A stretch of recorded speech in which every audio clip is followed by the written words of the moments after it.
আসসালামু আলাইকুম সবাইকে। আমি এখন দেখাবো বাইন্যান্স থেকে কিভাবে মোবাইল রিচার্জ করবেন। বেশ কিছুদিন আগে আমার $1.82 ছিল বাইন্যান্সে, তো এটা আমি টাকা বিকাশে উইথড্র করতে পারতেছি না, কারণ অ্যামাউন্ট লো। তাই কী করবো ভাবতেছিলাম, লাস্টে ভাবলাম যে টপ আপ করে দিব, মোবাইল রিচার্জ করব। তো মোবাইল রিচার্জ করার জন্য আপনি আপনার বাইন্যান্সে লগ ইন করা অবস্থায় উপর থেকে নিজে চাপ দেবেন, অথবা মার্কেট প্লেস থেকে টপ আপ অপশনটি সিলেক্ট করবেন। দেখেন কীভাবে টান দিতে হয়। তো এভাবে টান দেওয়ার পরে দেখবেন top up, alpha mobile top up অপশনটা সিলেক্ট করব সবার উপরে যেটা।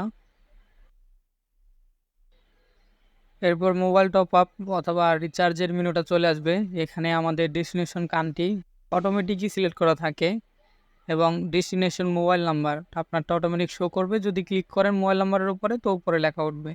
তো আমি ম্যানুয়ালি টাইপ করতেছি আমার মোবাইল নাম্বারটা, যে মোবাইল নাম্বারে আমি রিচার্জ নিতে চাই। এরপরে ভিউ প্ল্যান ক্লিক করব। এই প্ল্যানে ক্লিক করলে আপনি দেখতে পারবেন এয়ারটেল বাংলাদেশ প্ল্যান। এখানে দুইটা প্ল্যান থাকে, একটা প্ল্যান আর একটা কাস্টম প্ল্যান। কাস্টম প্ল্যানে দিলে আপনি নিজে অ্যামাউন্ট টাইপ করে তারপরে রিচার্জ করতে পারবেন। তো এটা কাজ হয় না দেখলাম লাস্টে।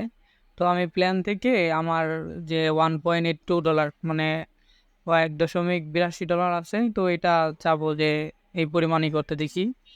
তো এখানে দেখা যাচ্ছে যে আপনার ডলার রেট অনেক কম দেয়। আচ্ছা, ওটা তো গেল। তো আমার এই $1.82 রিচার্জের মধ্যে পড়ে না, আমাকে 1.54 অথবা 1.86 এটা সিলেক্ট করতে হবে।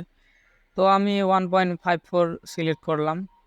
এরপরে আরেকবার মোবাইল নাম্বারটা মিলিয়ে নিয়ে কন্টিনিউতে ক্লিক করলাম। এখন দেখতে পাচ্ছেন যে আমার 165 টাকাতে পড়া কাটবে $1.54। আমি মেক পেমেন্টে ক্লিক করলাম। এরপরে বাইনান্স পে থেকে আমার 1.3% ফি কাটবে। তো যাই হোক, কাটুক, নিক, আর কি করবে।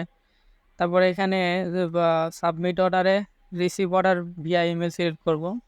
ওই ইমেল নাম্বারে আমাদের একটা ওটিপি যাবে। তো আমি আমার ইমেল অ্যাড্রেসটা এখানে দিয়ে দিলাম।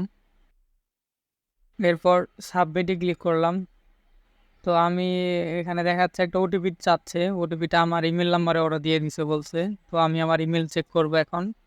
আমি ভাবছিলাম যে বাইন্যান্সে থেকে হয়তো মেলটা পাঠাবে, ঠিক, কিন্তু এখানে আটকুইট থেকে একটা ওটিপি পাঠাইছে। তো যাই হোক, ওটিপিটা আমি কপি করলাম। কপি করে নিয়ে বাইন্যান্স অ্যাপ খুলে আবার বাইন্যান্সে ওটিপির এখানে পেস্ট করে দিলাম। এরপর আবার সাবমিট দিলাম। তারপরে মেক পেমেন্টে ক্লিক করলাম। এখানে আমার ডিটেলস দেখাচ্ছে, তো আমি কন্টিনিউ ক্লিক করে দিলাম। দেখার কিছু নাই, $1.82 তো।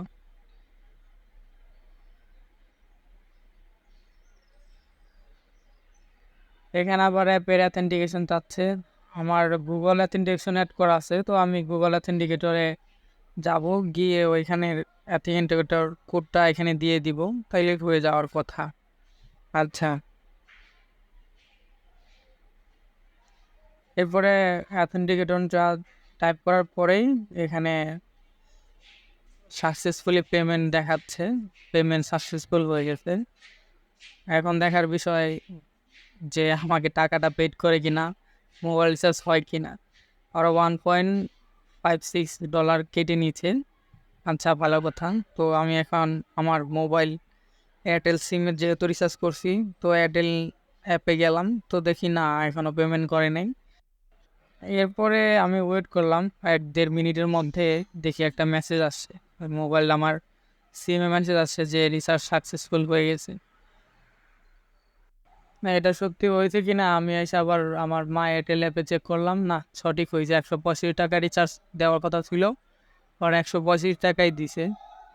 ধন্যবাদ। ভিডিওটি শেষ। আমি মনে করি না এটার জন্য কোনো টিউটোরিয়াল দরকার, তারপরেও বাইন্যান্স থেকে মোবাইল রিচার্জ এই প্রথম করলাম, তো একটা ভিডিও বানায় রাখলাম। যদি কেউ করতে চায় পরবর্তীতে উপকৃত হবে, দেখে দেখে করতে পারবে, তার এত কিছু বুঝতে হবে না।